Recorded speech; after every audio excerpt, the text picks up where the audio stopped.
পেটে তীব্র ব্যথা, তাই নিয়েই হাসপাতালের বেডে বসে পরীক্ষা দিচ্ছে মাধ্যমিক পরীক্ষার্থী স্মৃতি শর্মা। এদিন রাজগঞ্জ গ্রামীণ হাসপাতালে বসেই ভৌত বিজ্ঞান পরীক্ষা দিচ্ছে স্মৃতি।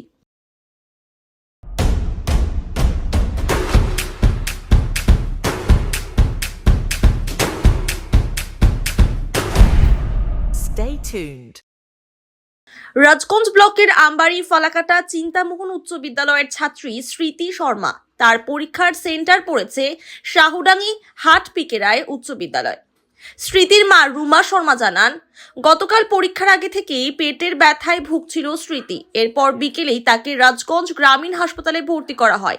আজ পুলিশ ও শিক্ষকের নজরদারিতে হাসপাতালের বেডে বসেই মাধ্যমিক পরীক্ষা দিচ্ছে স্মৃতি। কালকে 4টা থেকে ভোরের 4টা থেকে ভীষণ পেট ব্যথা। তো আমার মেয়ের আচ্ছা, তারপরে আর কি ব্যথার ট্যাবলেট খাওয়ানো হলো, তাও কমছে না। তারপর কী করবো, পরীক্ষা তো বন্ধ করা যাবে না। তারপর নিয়ে আসা হলো স্কুলে, শাওডাঙ্গি স্কুলে। সেখানে কোনো রকম করে আর কি পরীক্ষা দিল। চোখ বলে এসেছিলো, সেটা বলে আঁকতে পারেনি। দুই একটা প্রশ্ন আর কি, সেটাও আর কি অ্যান্সার দিতে পারেনি। তারপরে বমি হচ্ছিলো, ভীষণ পেটে আর কি ব্যথা হচ্ছিলো। তারপরে আর কি স্যার বলল, তুমি কি জমা দিয়ে দেবে? পরে মেয়ে বলল, হ্যাঁ জমা দিয়ে দেবো। হেড স্যার বললো, এবার চলে আসা হলো। তারপরে কি হসপিটালে নিয়ে আসা হলো। এখানে আসার পর অ্যাডমিশন করলো।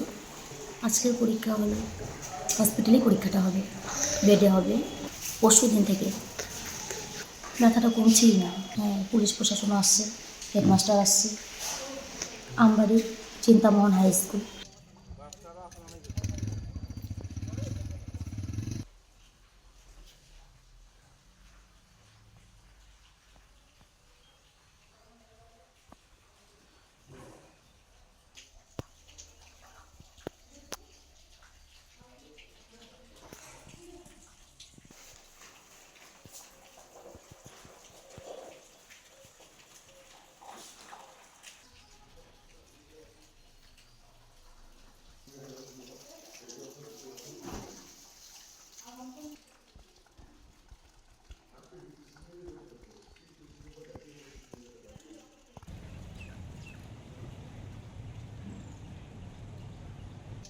বাচ্চারা